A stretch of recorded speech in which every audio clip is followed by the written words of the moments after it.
이 시간 하나님 말씀 함께 보겠습니다. 하나님 말씀은 구약 성경 신명기 31장 1절에서 13절까지 말씀입니다. 신명기 31장 1절에서 13절까지 구약 성경 310면에 있습니다. 말씀을 제가 한 절, 여러분 한 절, 한 절씩 교독하겠습니다. 제가 먼저 봉독합니다.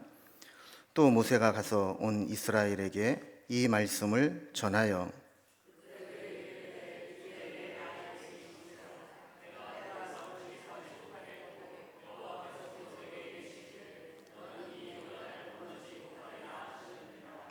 여호와께서 이미 말씀하신 것과 같이 네 하나님 여호와께서 너보다 먼저 건너가사 이 민족들을 내 앞에서 멸하시고 내가 그 땅을 차지하게 할 것이며 여호수아는 내 앞에 건너갈지라.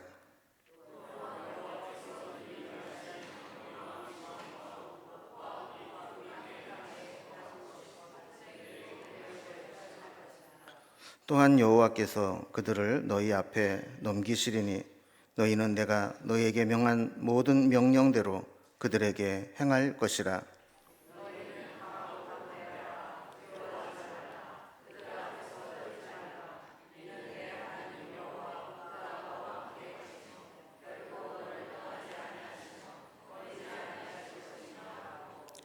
모세가 여호수아를 불러 온 이스라엘의 목전에서 그에게 이르되 너는 강하고 담대하라. 너는 이 백성을 거느리고 여호와께서 그들의 조상에게 주리라고 맹세하신 땅에 들어가서 그들에게 그 땅을 차지하게 하라.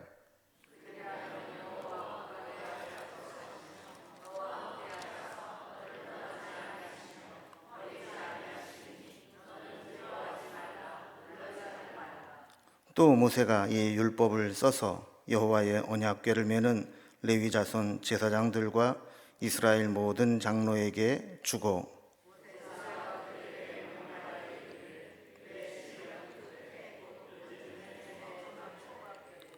온 이스라엘이 네 하나님 여호와 앞 그가 택하신 곳에 모일 때에 이 율법을 낭독하여 온 이스라엘에게 듣게 할지니.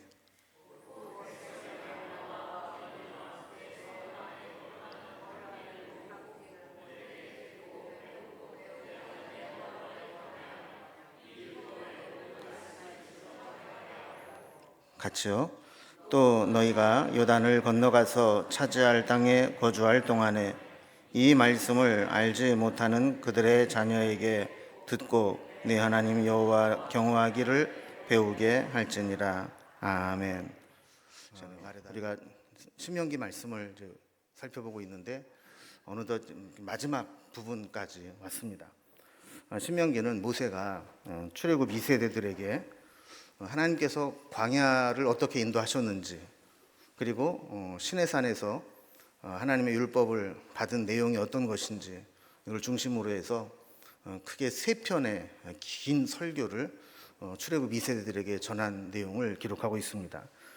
그래서 1장에서 30장까지는 특히 모세가 그동안 있었던 일들, 그리고 시내산 율법을 받은 것들, 이런 것들을 정리해서 긴 설교를 세 편을 했던 내용이 기록되어 있고, 31장에서 34장까지는 이제 그 후에 모압 평지에서 가나안 땅에 들어가기 전까지 어떤 일들이 있었는지, 그리고 마지막 권면하는 내용으로 되어 있습니다. 조금 자세히 설명을 드리면, 지금까지 이스라엘 백성들이 이끌었던 모세가 이제 모압에서 죽게 되죠. 그리고 모세의 뒤를 이어서 여호수아가 지도자로 후계를 받아서 남은 여정을 인도해 갈 것이다 하는 내용부터 가나안 땅에 들어가기 전까지 어떤 준비 과정이 있었는지, 그리고 모세가 마지막으로 하나님 앞에 찬송을 올려드리고 또 각 지파별로 축복하는 그런 내용들이 기록되어 있습니다. 그 중에 오늘 본문은 모세가 이스라엘 백성들을 다 모아놓고 이제 자기는 가나안 땅에 하나님이 허락하지 않으셔서 들어가지 못하지만 그 대신에 여호수아를 통해서 하나님께서 저들을 계속 인도해 가실 것이다 라는 것을 말씀하면서 지금까지 우리를 인도하신 분은 모세 내가 아니라 하나님이시기 때문에 지도자가 누가 되든지 하나님이 너희를 이끌어 갈 것이다. 그러니까 두려워하지 말고 마음을 강하게 하고 담대히 하라 하는 그런 이제 말씀을 주면서 격려하고 있는 겁니다. 그리고 이 율법의 말씀들을 기록하고 정기적으로 백성들 앞에서 계속 읽어주라 그랬습니다. 가나안 땅에 들어간다 할지라도 초막절, 안식년 초막절이 되면 그때에는 백성들에게 읽어주라 그랬어요. 그러면 지금 이 현장에도 없었던 믿음의 후배들도 그 말씀을 듣고 하나님이 어떻게 우리 인도하셨는지를 깨닫게 될 거다 하는 거죠. 오늘 본문의 말씀을 좀 단락별로 좀 구분을 좀 해보면, 먼저 1절에서 6절까지는 은퇴하는 모세의 후임으로 여호수아가 지도자가 될 것이다 라는 내용을 설명합니다. 그리고 7절과 8절은 지도자가 되는 여호수아에게 모세가 개인적으로 또 당부하는 말씀이 기록되어 있습니다. 그리고 9절부터 13절까지는 이 말씀은 가나안 땅에 들어가더라도 면제년이라고 되는 안식년 그 초막절에 정기적으로 이 율법을 기록해서 낭독해라 하는 이제 계명을 주시게 되죠. 자, 이제 이런 내용으로 한번 단락별을 살펴봅니다. 첫 번째 단락입니다. 이 첫 번째는 은퇴하는 이 모세의 후임으로 여호수아가 지도자가 된다 하는 내용입니다. 하나님은 우리의 삶과 사역에 목표와 한계를 정해 주실 때가 있습니다. 인간적으로 볼 때 제일 안타까운 상황을 하나 꼽아봐라 그러면, 이 성경에서 이 모세가 가나안 땅에 들어가 보지 못하고 그냥 코앞에서 그냥 그저 바라만 보고 거기에 생을 마감해야 된다 하는 게 좀 제일 안타까울 것 같아요. 왜냐하면 이 모세 입장에서 보면 모세는 그의 인생 전체가 하나님 앞에 이 가나안 땅을 향해 오는데 초점이 맞춰져 있던 사람입니다. 그래서 애굽에서 이스라엘 백성들을 이끌어내서 광야에서 40년 동안 데리고 오면서 결국에는 하나님이 주신 약속의 땅, 가나안 땅에 들어가는 게 그의 사명이고 인생의 목적이었는데, 그만 그 느보산에서 그 가나안 땅을, 요단강 건너편에 있는 가나안 땅을 바라보고는 하나님께서 넌 여기까지 딱 이렇게 한계를 정해 주실 때 모세의 심정이 어땠을까 하는 거죠. 그러나 우리가 하나님 말씀에 순응할 수밖에 없는 것은, 우리가 아무리 사역에 욕심이 있고 우리가 아무리 원하는 것이 있다 할지라도 하나님께서 우리에게 우리의 삶과 사역의 한계를 딱 정해 주시면 그대로 순종해야 된다라는 것을 우리에게 보여주고 있는 겁니다. 하나님은 이 모세를 이 가나안이 보이는 모압 땅, 그 느보산 거기까지만 허락하신 겁니다. 그 나머지는 이제 후계자인 여호수아를 세우셔서 그를 통해서 가나안 땅에 들어가게 하신 거죠. 하나님이 정하신 것이니 모세는 가나안 땅에 들어가고 싶은 소망까지도 그 자리에서 내려놓고 하나님 말씀에 순종하게 되었습니다. 오늘 말씀 1절을 보면 모세가 가서 이스라엘 백성에게 말씀을 전했다 되어 있습니다. 가서 전했다는 것은 뭐 장소를 꼭 이동했다 뭐 이런 의미보다는 이제 하나님께서 주신 말씀대로, 명령대로 그 말씀을 전하기 위해서 백성들 앞에 섰다 뭐 이런 의미 정도로 보면 될 것 같습니다. 자, 2절을 보면 그때 모세의 나이가 120세라 그랬습니다. 그래서 내가 더 이상 출입하지 못하겠다 이런 이야기를 했다라는 거예요. 그리고 모세가 하나님 앞에 부름받아서 애굽에서 이스라엘 백성들을 끌어낼 때가 몇 살이었죠? 예, 그때 한 거예요. 모세는 120살을 살았는데 40년씩 인생이 끊어집니다. 40살까지는 왕궁에서 살다가 또 그 다음 40년은 미디안 광야에서 쫓겨나 도망가서 살다가 그 다음 40년은 애굽에서 출애굽의 지도자로 살아가게 된 거죠. 그러니까 80살부터 120살까지 이스라엘 백성들을 데리고 이제 광야로 나와서 40년을 이렇게 이끌어와서 지금 이 코앞에까지 오게 된 겁니다. 그런데 그가 출입하기가 어렵다. 이 이야기는 이제 힘이 없어서 더 이상 지도자로서 사명을 감당할 수가 없다 이런 이야기를 한 겁니다. 그래서 하나님께서 여기까지만 나를 허락하셨다라는 것을 알기 때문에 백성들에게 그 한계, 자기의 사역의 한계가 여기까지다라는 것을 이렇게 공포하는 것이죠. 3절 말씀에 보면 하나님께서 이미 말씀하신 것과 같이 너는 이 요단강을 건너지 못하리라 하신 말씀처럼 나는 여기까지다라고 본인이 스스로 이렇게 고백을 하는 겁니다. 자, 그런데 이제 3절 그 뒷부분을 보면 하나님께서 모세는 가지 못하지만 하나님께서 어떤 말씀을 주셨는가? 네 하나님 여호와께서 너보다 먼저 건너가사 이 민족들을 네 앞에서 멸하시고 네가 그 땅을 차지하게 할 것이며 그랬습니다. 그러니까 모세는 못 가지만 누가 먼저 가신다는 거예요? 하나님께서 먼저 가신다는 겁니다. 그러니까 이 말씀은 이스라엘의 진짜 지도자는 모세도 아니고 앞으로 후임으로 세워질 여호수아도 아니고 하나님이시라는 겁니다. 그래서 하나님이 앞서 이 요단강을 건너가서 그 땅에 살고 있는 민족들을 멸하시고 그 땅을 너희가 차지하게 인도하실 것이다 하는 말씀입니다. 모세가 죽고 젊은 여호수아가 지도자가 되었을 때 이 모세의 공백, 모세가 보이지 않는다는 것, 이것 때문에 백성들이 흔들리지 않도록 너희들의 진짜 지도자는 모세가 아니라 하나님이다, 이거를 말씀하시는 거예요. 여러분, 이스라엘의 지도자가 모세라면, 모세가 없다면 그 공백이 얼마나 크겠습니까? 우리 이제 지도자가 바뀔 때마다 우리는 그런 고민을 하죠. 이 다음에 세워질 지도자가 이전보다 못하면 어떡하나. 그러나 진짜 지도자가 하나님이라는 사실을 안다면 누가 지도자가 되었든 상관없는 겁니다. 하나님이 그들보다 먼저 요단을 건너가시고 그들을 이끌어내실 것이기 때문이죠. 이제 이스라엘 백성들은 모세의 뒤를 이어 지도자가 된 여호수아의 뒤를 따라 하나님이 앞서 행하셨던 것으로 순종하여 가기만 하면 되는 겁니다. 그래서 4절에 지금까지 있었던 일들 가운데 한 가지 최근에 있었던 일을 소개하면서 이스라엘 백성들에게 마음이 동요하지 않도록 합니다. 그게 뭐냐면 이미 아모리 왕 시온과 옥과 그 땅에 행하신 것과 같이 그들에게도 행할 것이라. 이 아모리 땅의 시온과 옥은 요단 동편입니다. 그러니까 이 모압 땅에 오기까지 바로 직전에 하나님께서 이기게 하신 땅이거든요. 그러니까 봐라, 너희들 지금 바로 여기 오기 직전에 아모리 사람들을 내가 이기게 하지 않았냐. 그것과 마찬가지로 너희들을 이제 요단강을 건너서 가나안 땅에 들어가서도 이기게 하실 것이다 하는 약속을 주시는 겁니다.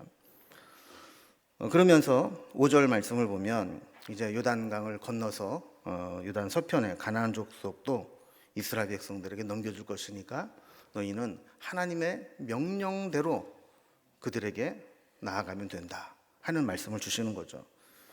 자, 이제 6절에서는 이스라엘 백성들에게 그들의 믿음과 정신을 무장하기 위해서 말씀을 주십니다. 너희는 강하고 담대하라. 두려워하지 말라. 그들 앞에서 떨지 말라. 이는 네 하나님 여호와 그가 너와 함께 가시며 결코 너를 떠나지 아니하며 버리지 아니하실 것임이라. 이렇게 말씀을 했습니다. 여러분, 출애굽 1세대들이 가데스 바네아에서 처음 이 가나안 땅을 정탐하고 왔을 때 그들은 두려움에 떨었습니다. 왜냐하면 그 땅에는 안악 자손이 있고 그 성이 견고하기 때문에 우리는 그들에 비하면 메뚜기와 같다. 우리가 어떻게 저기를 가냐. 그러면서 불신앙적인 표현을 했었죠. 그런데 지금 하나님께서는 그때 과거에 했었던 전철을 밟지 않도록 원하시는 겁니다. 이제는 내가 경험했지 않느냐. 그러니까 내가 앞서 행할 것이고 내가 먼저 건너가서 너희들을 위해서 그 땅을 줄 테니까 두려워하지 말고 마음을 강하게 해라. 내가 너희를 떠나지 않을 것이고 너희와 함께 할 것이다. 이렇게 말씀을 하는 겁니다. 저들이 두려워하지 말아야 될 이유가 뭐냐? 그것은 그들의 군사력이 강해져서가 아니고 전쟁의 경험이 많아져서가 아니고 하나님이 그들과 함께 하시기 때문이라는 겁니다. 그리고 믿음은 하나님이 함께 하신다고 하실 때 우리에게 있는 모든 염려와 두려움을 다 주님 앞에 내려놓는 겁니다. 여러분, 살다 보면 얼마나 걱정거리가 많아요. 얼마나 두려움이 많아요. 얼마나 염려되는 게 많아요. 믿음은 현실을 바라보고 현실이 가져다주는 두려움 속에 파묻히는 게 아니라 하나님이 나와 함께 하신다고 믿을 때 그 하나님 앞에 내 모든 염려와 두려움을 내려놓을 수 있는 겁니다. 마르다회 어르신들도 걱정이 많으시죠? 몸도 옛날 같지 않고 세상에 내 마음대로 되는 것도 없는 것 같고 자식들도 내가 기도한 대로 아직 안 되는 것 같고 걱정거리가 많으시잖아요. 그러나 하나님께서 나와 함께 하신다고 말씀하셨을 때 아멘으로 응답하면서 그렇습니다. 하나님이 나와 함께 하시고 나를 떠나지 않으시고 내 앞서 행하신다고 말씀하신 것을 내가 믿습니다. 이렇게 고백하고 나아가는 게 진짜 믿음이라는 겁니다. 그래서 하나님은 어쩌면 이스라엘 백성들에게 마지막 연단시키는 게 그거인 것 같아요. 아까도 제가 말씀드렸잖아요. 하나님이 참 야속하게도, 모세 입장에서 보면 정말 야속하게도 왜 요단강만 건너가면 가나안 땅인데 그까짓 것 좀 땅이라도 좀 밟아보고 그 땅에서 나는 과일이라도 좀 먹어보고 그리고 하나님 앞 불러가도 아무 문제가 없는데 왜 굳이 그 코앞에서 그거를 허락하지 않고 하나님께 좀 죄송하지만 쪼잔하게 명목으로는 반석을 명하여 물을 내라 그랬는데 반석 두드러 팼다고 너 그 혈기 부려가지고 안 돼. 하나님이 정말 그렇게 쪼잔하신 분인가 그런 생각도 들지만 그러나 오늘 본문을 잘 보면 하나님께서 마지막 이스라엘 백성들에게 주시는 연단은 훈련은 너희를 여기까지 인도해 온 분은 모세가 아니라 하나님이다. 모세가 죽고 없어도 하나님은 얼마든지 너희를 끝까지 인도하시는 분이다 라는 것을 훈련시키는 것이다 라는 겁니다. 만약에 모세가 살아서 가나안 땅까지 다 들어가서 땅을 정복할 때까지 모세가 있었더라면 아마 이스라엘 백성들은 모세를 하나님처럼 섬겼을 거예요. 모세 없으면 안 돼. 우리는 모세가 우리 하나님이야. 이렇게 했을 거예요. 그래서 하나님은 니들의 진짜 지도자는 모세가 아니고 나 하나님이다. 이거를 가르쳐 주기 위해서 모세를 거기까지 딱 정해 놓으시고 여호수아를 후임으로 세우신 겁니다. 두 번째 단락을 보면 이제 여호수아를 하나님께서 모세의 후계자로 세우시고 이 모세를 통해서 여호수아에게 지도자가 된 여호수아에게 새로운 권면을 주시는 것들을 보게 됩니다. 그리고 모세의 뒤를 이어서 여호수아가 지도자가 된다고 할 때 백성들도 걱정이 좀 됐겠죠. 여호수아가 모세만큼 할까? 여러분 예를 들어서 이게 적절한 비유는 아니지만 제가 갑자기 은혜를 심하게 받아서 나 선교지로 떠납니다. 그리고 우리 부목사님이 제 뒤를 이어서 담임 목사가 될 겁니다. 그리고 내가 떠나버리면 여러분들이 걱정이 되겠어요? 안 되겠어요? 우리 부목사님으로 계시던 분이 담임 목사만큼 할까? 담임 목사만큼 못하면 어떡하지? 이런 걱정이 들 거예요. 근데 여러분이 걱정하는 것보다 더 걱정하는 사람이 있죠. 당사자죠. 그러니까 지금 모세가 죽으면 백성들이 걱정하는 게 더 크겠어요? 아니면 그 뒤를 이어서 해야 되는 여호수아가 더 걱정이 크겠어요? 여호수아가 더 걱정이 크겠죠. 그래서 제가 영업 비밀 하나 알려드리면은 이 목사도 이렇게 다른 교회 이렇게 갈 때 청년마다 갈 때 전임자가 너무 잘한 교회는 가면 힘들어요. 왜냐하면 늘 전임자랑 비교를 하거든요, 교인들이. 우리 전임자는 이랬는데 왜 새로 오신 목사님은 그만큼 못할까? 전임자는 이렇게 나를 이뻐해주고 사랑해줬는데 왜 새로운 목사님은 이렇게 관심이 없을까? 이거 다 비교가 되거든요. 근데 전임자가 적당히 좀 죽을 쓰고 이렇게 그만두셨어요.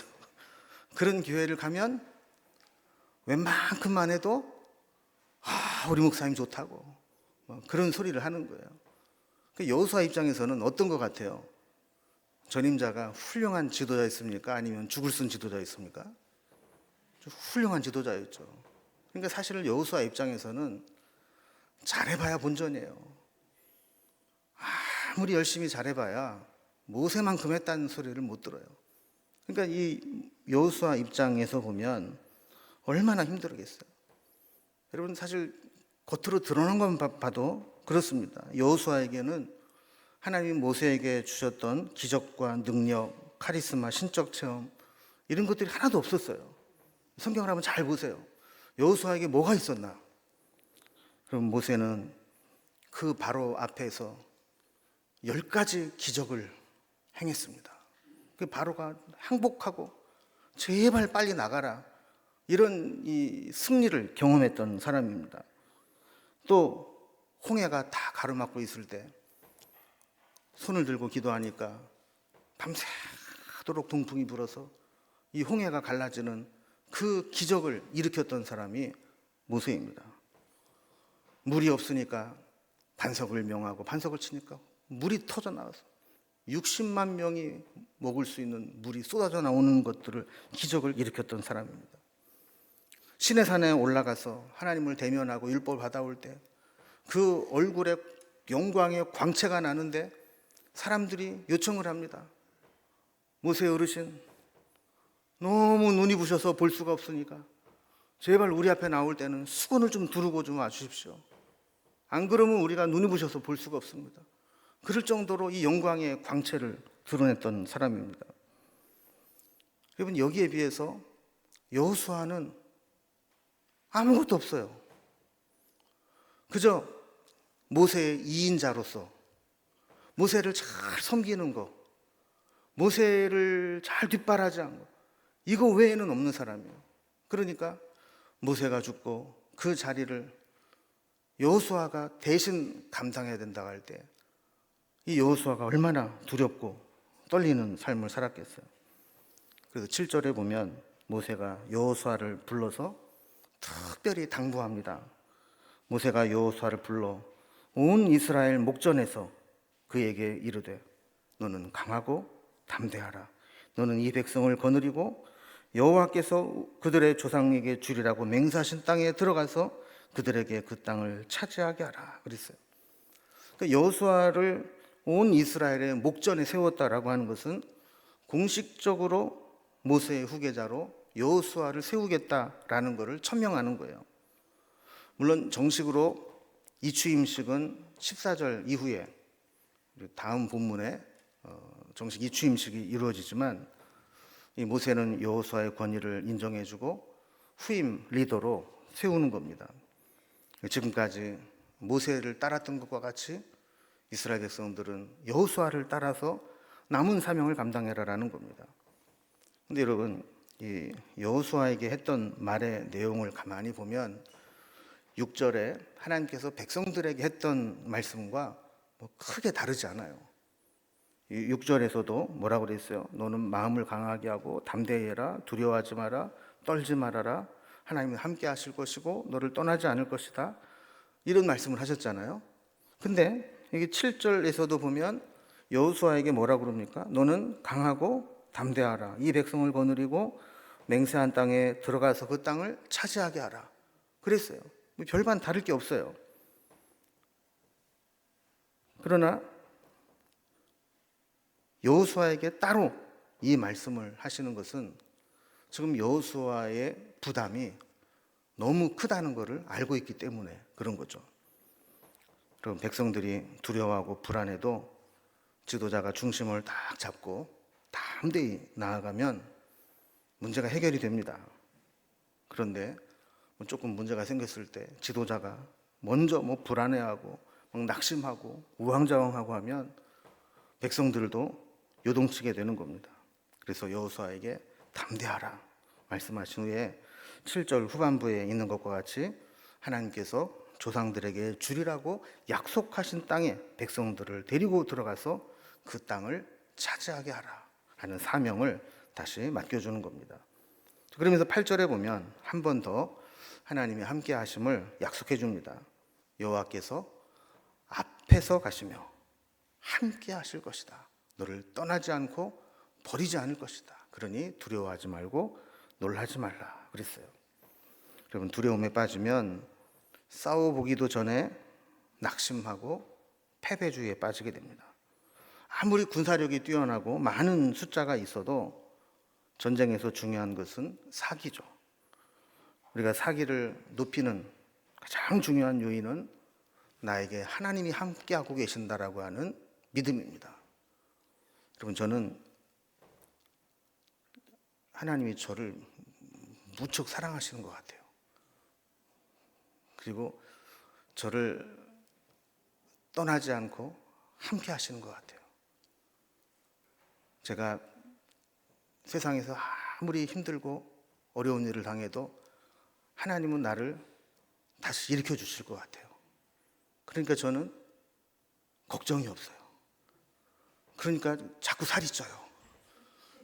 뭔가 좀 신경도 쓰고 막 고민도 하고 막 이래야 살도 빠지는데 너무 하나님이 함께 하실 것을 믿고 평안하니까. 여러분, 저는 여러분들이 살찌는 것만 빼고 하나님이 함께 하시는 믿음으로 충만한 삶을 살아갈 수 있기를 바랍니다.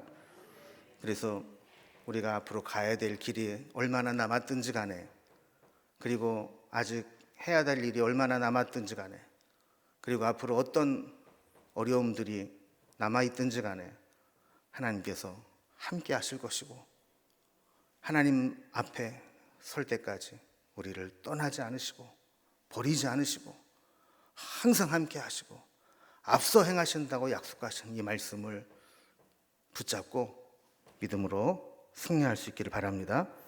그렇다면 모세가 없어도 걱정할 게 없는 거예요. 하나님이 함께 하십니다. 이제 마지막 세 번째 단락을 보면요, 이 율법의 기록과 낭독을 명령합니다. 왜냐하면 여러분, 우리가 그렇잖아요. 아무리 은혜스러운 자리도 그 자리를 떠나가고 나면 기억에서 잊혀지기가 쉬워요.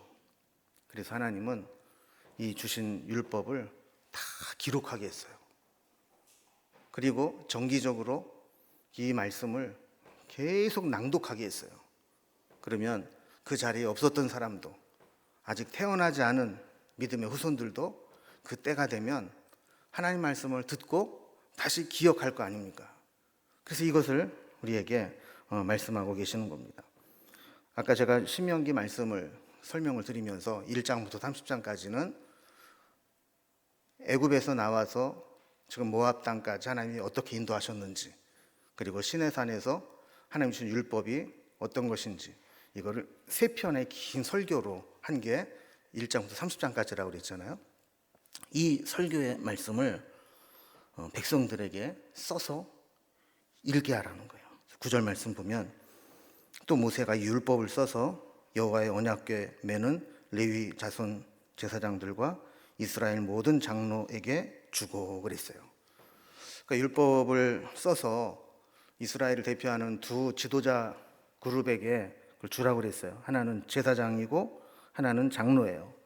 제사장은 율법을 언약궤 옆에 보관하고 백성들이 율법대로 지켜 행하는지 안 하는지를 관리, 감독하는 역할을 하는 게 제사장이에요. 그리고 장로들은 율법에 기록된 대로 시행하는 역할을 하는 게 장로들입니다. 그래서 이 율법을 보관하고 감독하는 제사장과 율법대로 운영하는 이 장로들에게 이 율법책을 써서 그들이 그것을 가지고 읽고 공부하고 전하도록 했던 겁니다. 그래서 10절과 11절에 보면 이렇게 적은 이 율법을 제사장과 장로들에게 주면서 매 7년 끝해 곧 면제년의 초막절에 온 이스라엘이 하나님 여호와 앞에 모일 때에 이 율법을 낭독하여 온 이스라엘에게 듣게 할지니 그랬습니다. 그럼 여기 보면 면제년이라고 나오잖아요. 면제년은 안식년을 얘기하는 겁니다. 그래서 이 초막절은 해마다 있지만 안식년이 되는 초막절에는 이스라엘 백성이 절기를 지키기 위해서 다 모일 거 아니에요. 그러면 그때는 시간이 좀 걸리더라도 그 모인 백성들 앞에서 이 신명기의 율법을 읽으라는 겁니다. 우리로 말하면 성경 통독을 하라는 거예요. 그래서 저도 그런 생각을 했어요. 우리 교회도 7년에 한 번씩 이 성경 통독 부흥회를 좀 할까? 그런 생각도 좀 했습니다. 그래서 적어도 우리 7년에 한 번씩 깊은 말씀 잔치를 하게 되면 그 한 번씩은 다 말씀을 깊이 우리가 공부할 수 있는 기회가 되지 않겠습니까? 그래서 이제 그런 일들을 하게 했다라는 겁니다. 그럼 초막절을 왜 초막절에 하라고 그랬을까? 유월절도 있고 초막절도 있고 초실절도 있고 그런데 왜 초막절에 했을까? 그럼 초막절은 두 가지를 기념하는 절기입니다. 이 초막절이라는 것은 이스라엘 백성들이 광야를 지나올 때 텐트를 치고 살았잖아요. 장막을. 그래서 이제 그 초막을 치고 살아가면서 40년 동안 옷이 헤이지 않고 신발이 닳지 않고 그들이 농사짓지 않은 만나와 메추라기를 먹고 그렇게 광야의 하나님이 인도하시는 것을 기억하는 게 초막절이고, 이 초막절을 다른 말로는 뭐라 그러냐면 장막절이라고도 불러요. 장막절이라고 그러고 그 수장절이라고도 불러요. 수장절. 그때가 마침 이스라엘 백성들이 가나안 땅에 들어가 보니까 추수해서 저장해 놓는 그런 시기예요. 그래서 수장절이라는 게 물속에 장례를 치렀다가 아니라 추수해서 저장했다, 이런 의미거든요. 그래서 저들이 이 두 가지, 하나는 광야를 40년 동안 인도하셨다, 그리고 가나안 땅에 들어가서도 그들에게 추수하게 하셨다, 이것을 기념한 절기거든요. 그러니까 저들이 가나안 땅에 들어갔을 때 이 두 가지를 기억하는 겁니다. 과거에 광야를 가나안 땅에 들어올 때까지 하나님 이렇게 인도하셨지, 그리고 가나안 땅에 들어가서는 이렇게 농사진 것을 추수하고 저장할 수 있게 하셨지. 이거를 기념하는 절기에 그때 율법을 낭독하라는 겁니다. 11절 하반절부터 보면 이 율법을 낭독해서 초막절 성소에 모인 모든 백성들에게 듣게 하라 그랬는데, 12절에 보면 구체적으로 그 대상들을 일일이 정해 주십니다. 백성의 남녀와 어린이와 성읍에 함께 거하는 외국인들까지도 다 모아서 그들이 여호와의 율법을 듣고 배우고 지켜 행하게 하라 그랬어요. 그리고 모든 남녀, 그러면 다 들어가는 거 아닙니까? 그죠? 남자하고 여자 말고 다른 것도 있어요? 남자 아니면 여자잖아요. 근데 남녀뿐만 아니라 그 당시에 이렇게 우습게 여겼던 어린아이들, 그리고 심지어는 성읍에 함께 거하는 외국인들, 그리고 객들, 이런 사람들까지도 모두가 다 같이 듣고 같이 말씀을 배우고 같이 하나님 앞에 서게 했던 겁니다. 여러분, 모세가 이스라엘 백성들에게 남긴 마지막 유산은 무엇일까요? 하나님께서 모세를 통해 주신 가장 큰 유산은 가나안 땅일까요? 율법일까요? 오늘 말씀을 보면 가나안 땅보다 더 중요한 게 율법이라는 걸 알 수 있습니다. 땅에 대한 얘기를 안 하세요. 그리고 마지막에 이 율법에 대한 얘기를 강조하세요. 그럼 왜 그럴까요? 아무리 많은 땅을 줘도 말씀을 버리고 하나님의 뜻대로 순종하지 않으면 그 땅은 축복의 땅이 아니라 저주의 땅이 됩니다. 그래서 우리도 우리 후대에 남겨줄 가장 중요한 유산은 부동산이나 물질적인 재산이 아니라 하나님의 말씀인 줄로 믿습니다. 저는 이게 얼마나 은혜가 되는지 몰라요. 만약에 내가 10층짜리 빌딩이 있고 뭐 수십억, 수백억 자산이 있으면 그래도 애들한테는 건물주가 되게 해줘야지. 뭐 은혜야치가 때가 되면 받겠지. 그러면서 그런 거 넘겨주고 싶겠지만 우리 뭐 쥐뿔도 아무것도 줄 게 없어요. 그러니까 우리가 줄 거는, 너희들에게 줄 거는 아무것도 없다. 너희들이 알아서 살아야 되고 오직 하나님을 믿는 믿음밖에는 줄 게 없고 말씀밖에는 줄 게 없으니까 그 말씀을 통해서 하나님 만나고 하나님을 통해 주시는 은혜로 살아라. 근데 이게 좀 정답 아닙니까? 그죠? 우리 오늘 청년들도 부모에게 뭐 받을 생각하지 마요. 그 부모님은 고생해서 모으신 거 돌아가시는 날까지 다 쓰고 돌아가시라고. 그리고 여러분들은 여러분이 하나님께 받은 은혜로 사세요. 그런 믿음으로 살아가는 게 진짜 믿음입니다. 그래서 모세도 마지막에 가나안 땅을 앞에 두고, 야 봐라, 우리가 이 땅을 차지하기 위해서 얼마나 고생하며 여기까지 왔냐.